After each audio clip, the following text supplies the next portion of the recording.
Welcome to EPG Pathshala. The paper is Ethics 2.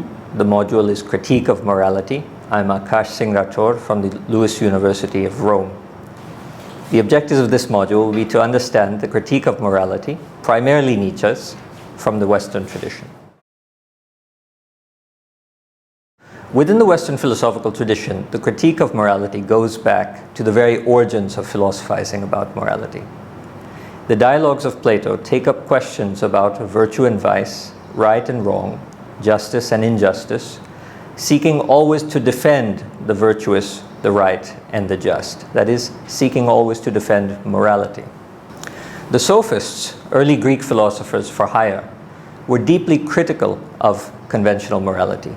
And in Plato's Republic, certain Sophists were present in order to critique the morality that Plato was attempting to defend. A notable modern philosopher who counts as a radical critic of morality is the 18th century philosopher from Scotland, David Hume. In the 19th century, the German philosopher Friedrich Nietzsche was by far the most paradigmatic critic of morality. And in this module, we'll be focusing primarily on Nietzsche's thought. In the 20th century, the French philosopher Michel Foucault is often interpreted as the forefront critic of conventional morality. We'll begin with the Sophists. Protagoras authored a book entitled On Truths, which begins, "Of all things, man is the measure. Of things that are, that they are. Of things that are not, that they are not." Normally we attribute to Protagoras simply the phrase, "Man is the measure of all things." In being the measure of all things, man is obviously the measure not only of truth, what is real, and what is not real, but also what is good, what is the right thing to do, what is the wrong thing to do. This is a completely relativistic understanding, and in that sense represents an early critique of the universal ideas of morality. Another sophist, Antiphon, argued that irrespective of what moralists or lawmakers command, there are laws which nature herself imposes, and the primary one of these is the law of self-preservation. Another sophist, Callicles, whom influenced Nietzsche, the German philosopher Nietzsche, quite a lot, taught that conventional morality is a ploy, a trick used by the many weak against the strong few. So it was a tool for control by the crowd against those who are referred to as the aristoi, or the elite or the best. The way to control the elite or the best from taking advantage of the crowd is to impose morality. The real principle of morality for Callicles, just as for Antiphon, is the law of nature, which means self-preservation. So both for Callicles and Antiphon, nature and convention are deeply at odds. Another prominent critique of morality, in fact, within the history of Western philosophy, one of the most famous critiques of morality occurs in Plato's Republic. Plato's dialogue, The Republic, seeks to defend morality. It seeks to defend the just, the right, and the good. But in the process of defending it, it has to encounter attacks against the conception that Socrates and Plato want to put forward.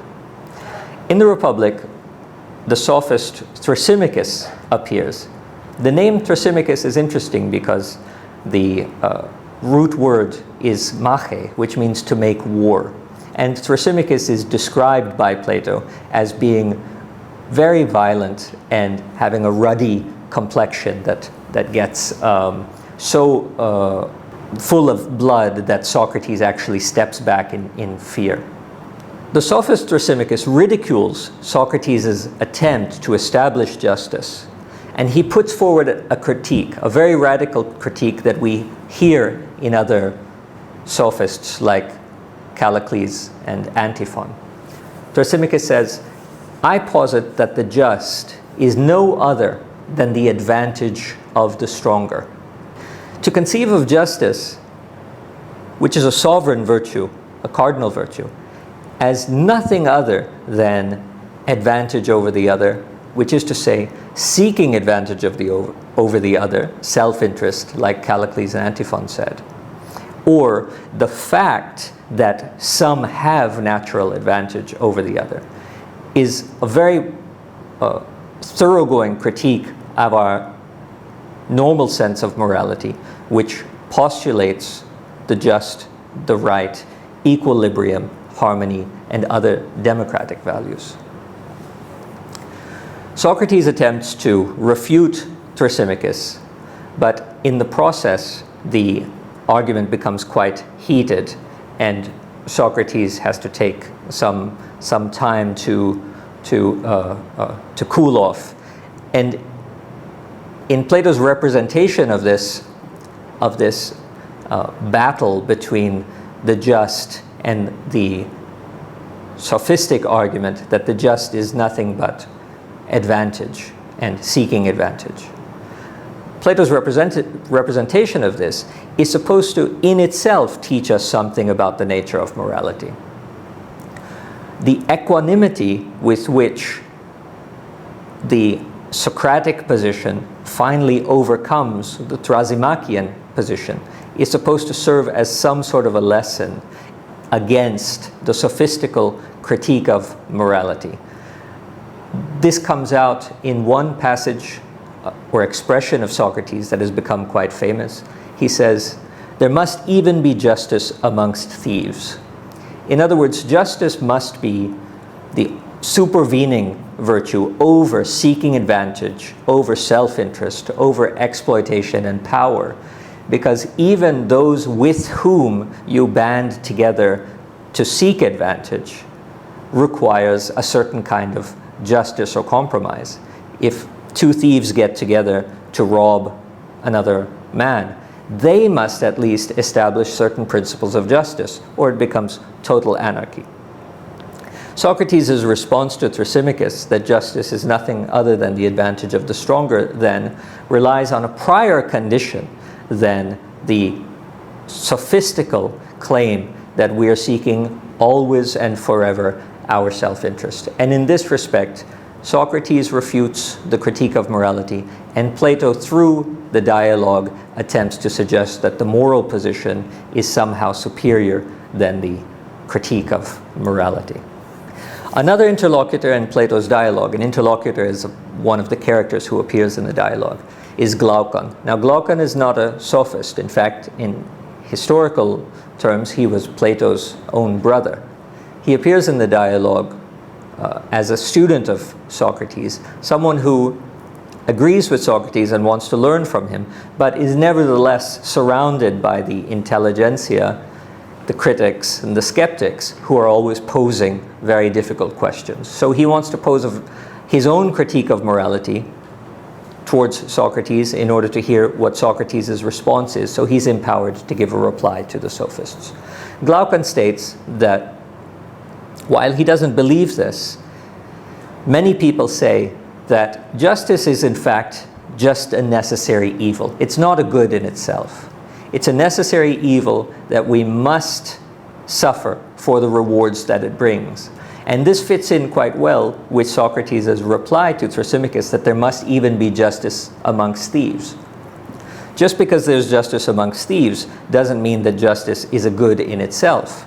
As Glaucon has pointed out, justice can just be a temporary measure for the pursuit of more self-aggrandizement and more self-enrichment and more power over others. The whole point behind Plato's Republic is to establish that these critiques of morality are short-sighted and self-defeating. Glaucon's argument is defeated by Socrates, not in one line or through just a few passages, but the whole rest of the Republic, when Socrates decides that he needs to make an analogy between the city and the soul. Because justice in the city is similar to justice in the soul. And just as the city is divided in various parts, so too the soul. If we look at the soul of a human being and the components within it, we don't need to get into the specific components, but it's self-evident that if within the soul one side is always trying to pursue power over the other or regain control over the other elements of the soul, then we have a disharmonious condition which could, of course, lead to psychological problems. So considering that the soul requires a certain amount of harmony and not just the pursuit of advantage of one aspect of the soul, so too the city cannot be grounded on a conception of justice which is assuming the priorities and privileges of one aspect of the city over another. So there's this argument about harmony and the analogy between the soul and the city, which is used by Socrates ultimately to refute not just Thrasymachus, but also Glaucon and all of the other critiques of morality which appear within the Republic. Nevertheless, the fact that Plato spends so much time with the critique of morality in the attempt to present the ideals of morality show us that the critique is a constant presence among the defense of morality in the Western tradition. Also, small hints or indications that Plato puts into the language and the names of the interlocutors, as I had mentioned, Thrasymachus, which means making war, suggests that there are a number of problems within the affirmative view of morality that are never fully addressed in the defense of morality. Some of those problems are thematic and conceptual, and interestingly, some of them are philological. From this philological understanding of the terms that we commonly associate with moral philosophy and ethics, we get a sense of the real nature of the origins of our moral thinking. Quite contrary to the democratic and universalistic understanding that we will find later in philosophers like Kant, or also Mill, in the utilitarianism of Mill. In this philological understanding of the origins of our words and thinking and discussing moral philosophy and ethics, we find a inegalitarian, aristocratic, hierarchy-based conception of the nature of things.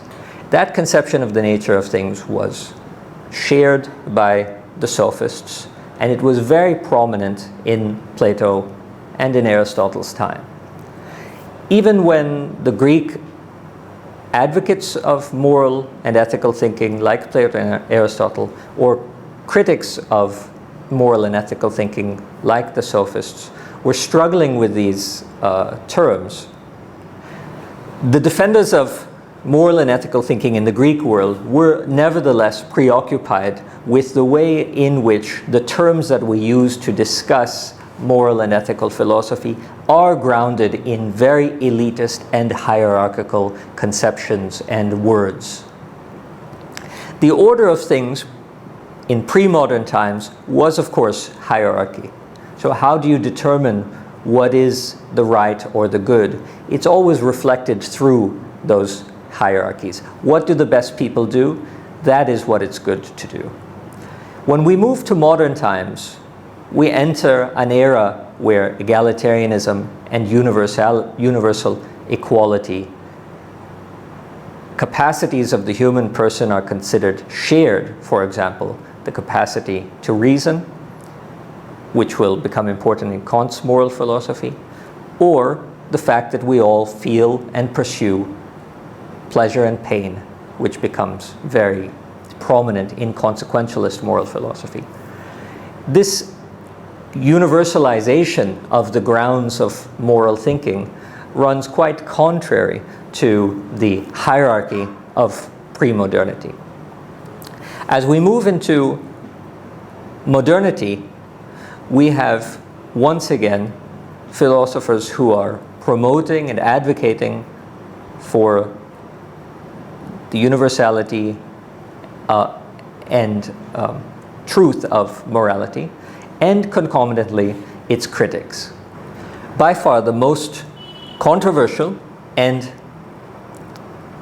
comprehensive critic of morality in modern times is the great German philosopher of the 19th century, Friedrich Nietzsche.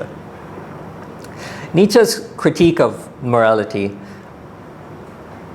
was manifold, and it had different attacks for every sort of moral tradition.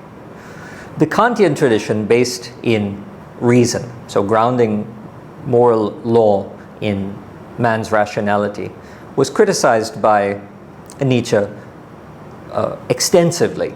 But one of the most fundamental critiques that he made was that Kant assumes that we know why we are acting. Now, Nietzsche, as a psychologist, and interestingly, Freud, the great psychoanalyst Sigmund Freud, was a devout student of Nietzsche and referred to him as his greatest teacher in psychology. Nietzsche put forward a psychological critique of the Kantian moral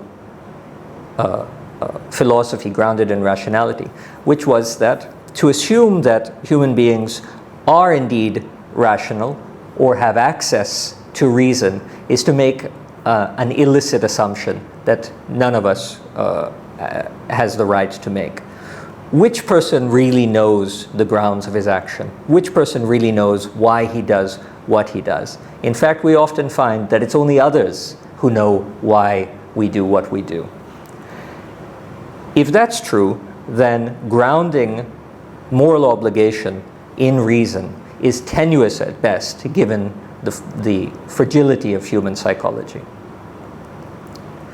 In terms of consequentialist moral thinking, a rival to the deontological moral philosophy of Kant grounded in reason, you have a moral thought grounded in the consequences of your action. In other words, whether they should bring happiness or pleasure to a greater number of people, including oneself, or whether the action should lead to reducing the pleasure and happiness of the greater number of people, including yourself. Nietzsche's argument is that just as we don't know the reasons for our action, we also have no idea about the consequences of our action. How is it possible that we can predict the future in such a way that we would know how to regulate or moderate our behavior in the present? So if consequentialist moral thinking is grounded in producing results, the consequences, Nietzsche's basic and very decisive critique is, how can we ever know? In fact, it may turn out that doing the thing that we are most advised not to do, that we're told is the worst possible thing to do from the moral point of view, in fact brings about the best possible results. And in that respect, grounding moral philosophy in consequences is as untenable, according to Nietzsche, as it is in grounding it in rationality. So Nietzsche critiques two very dominant moral approaches, the deontological or Kantian and the consequentialist, or the greatest spokesman for which is Mill and utilitarian. An interesting aspect of the critique of morality occurs not as a philosophical critique, but as a philological critique. That is, to understand the origin and genealogy, the derivation of the words that we use commonly within moral philosophy, and to expose that if you actually look at the origin of the words, they tend to support some of the critiques of morality put forward, for example, by the Sophists or by Nietzsche, the German philosopher Nietzsche in the 19th century. Take, for example, the Greek word arete, or virtue. The word arete derives out of the Proto-Indo-European root ar. Now, ar in the Proto-Indo-European languages, Greek, Sanskrit, Latin, ancient Persian, represents bellicosity or a relationship to war. In fact, the English word war comes directly from ar. It just has the W in front of the AR. That W sound, which was va in ancient Greek, dropped out over time. So when we look at arete and we see that it derives from this root phoneme or sound ar, and observe that the word war in English derives directly from it, or within the Greek pantheon of gods, the god of war, Ares, you see that the root word ar is closely lined up to the idea of making war or of bellicosity. Now, how can it be that our word for virtue or excellence, arete, is deeply embedded with this notion of warlike, making war, and bellicosity? So the terms war and man, in its sense in Latin as vir, which also appears in Hindi as courageousness, or ver, as we have in the word werewolf, meaning man-wolf.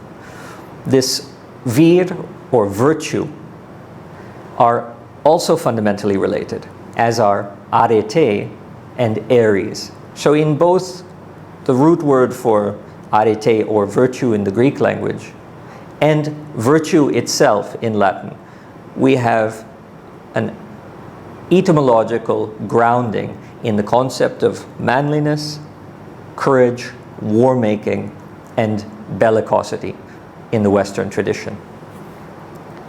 In fact, in the Indian tradition, there's also a linkage of righteous conduct, arya, morality from the Vedic text, artha, and at least tenuously, dharma, to some fundamental idea of bellicosity by means of the same derivation, because these languages are all related. They're all Indo-European languages. So arya, Aryan, is also grounded in this ar, this bellicose, as is aristos, or the best, the aristocracy.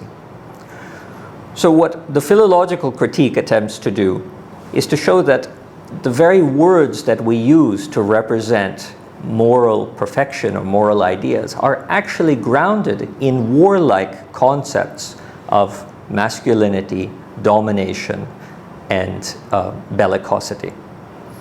It's intriguing to think of the Bhagavad Gita in this respect, because we know that it's a battlefield epic poem teaching us the ideals of human perfection. The German philosopher Friedrich Nietzsche linked the bellicose master morality, if you can call it that, the arete, arestu, the virtue of the best, the virtue of the most noble. The terms arete, virtue in Greek, Ares, the god of war, and ariston, the best sort of person. Nietzsche, being a great philologist, was also quite comfortable in Sanskrit. He linked Arya and Artha from the Vedas, and from the Persian, the Arya, where we get the name Iranian, for example, what is in Avestan or the Persian language, noble. All of these concepts of morality are derived from the Proto-Indo-European root ar, which again is the origin of the English word war. So this brings us to Nietzsche's critique of morality.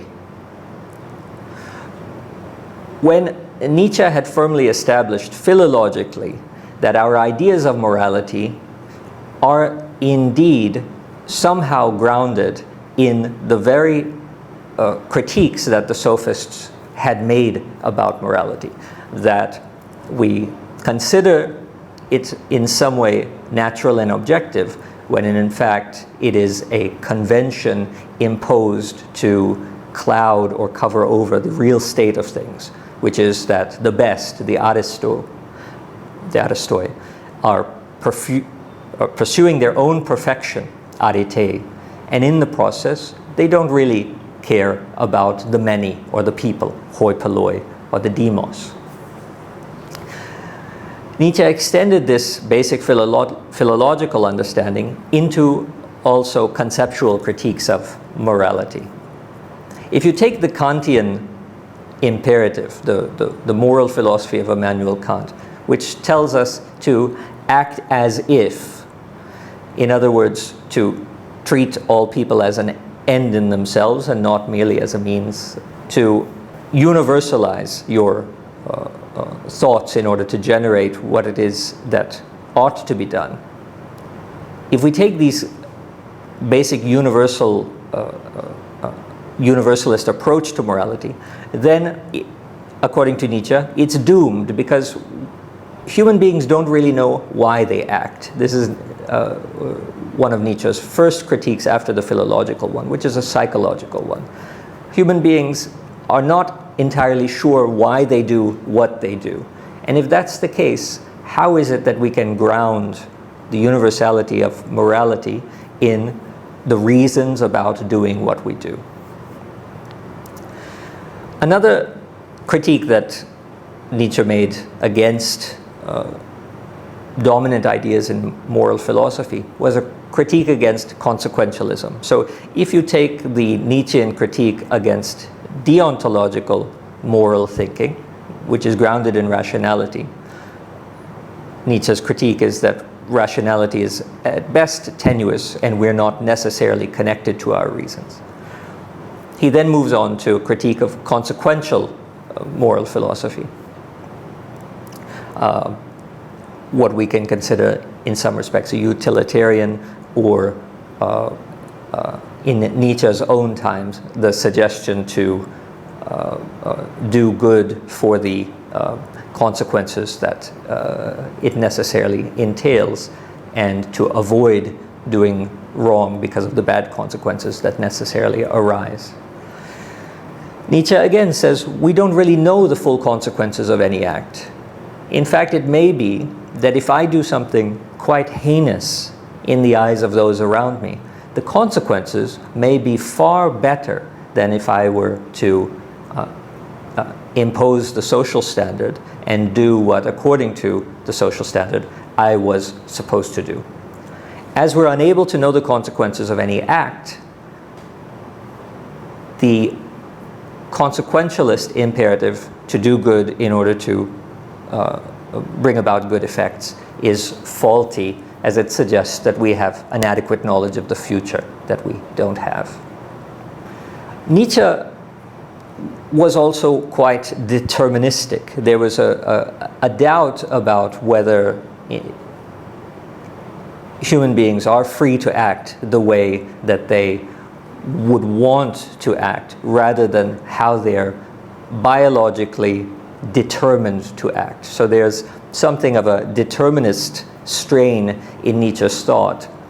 It's ambiguous, but it's presented at certain moments, and assuming that we were determined, then the idea that we could choose to do what is right over what is wrong becomes ridiculous.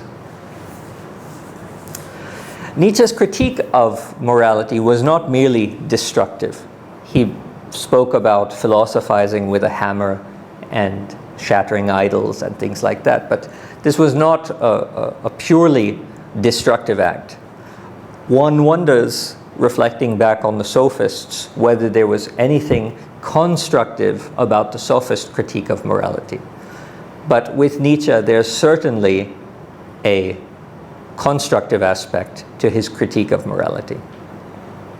The primary point of Nietzsche's undermining of morality is in order to offer a fresh ground for a new ethical flourishing. And Nietzsche wrote quite a lot about what happens after you've demolished conventional morality.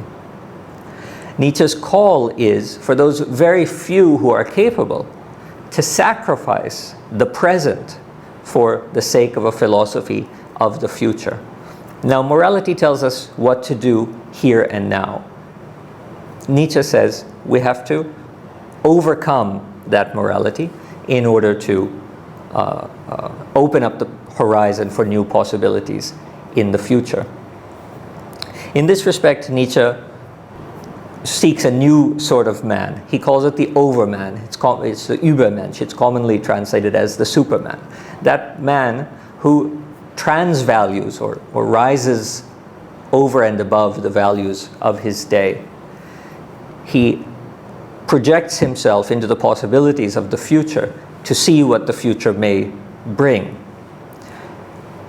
This sounds somewhat radical and even violent, but when you consider it in terms of the cowardly complacency that most of us who follow the moral dictates of the day, the cowardly complacency with which we act, we realize that bringing about new forms or new, more promising forms of moral behavior is precluded or excluded by a constant following of the moral dictates of the time. So Nietzsche's basic premise is that we all follow the morality that we've inherited. In following the morality that we've inherited, we're sacrificing the possibilities of the future to a stale past, because this morality is inherited. In order to explore and open up the possibilities of the future, we have to destroy the morality that we've inherited. So there is a positive element. Where that positive element can lead is, of course, open to question. In conclusion, the critique of morality has been present ever since the dawn of the advocacy of morality. So just as you have Plato's Republic, which advocates a moral and just life, nestled within it are, of course, critiques of morality. There are vexing challenges to the basic question, why should I be moral?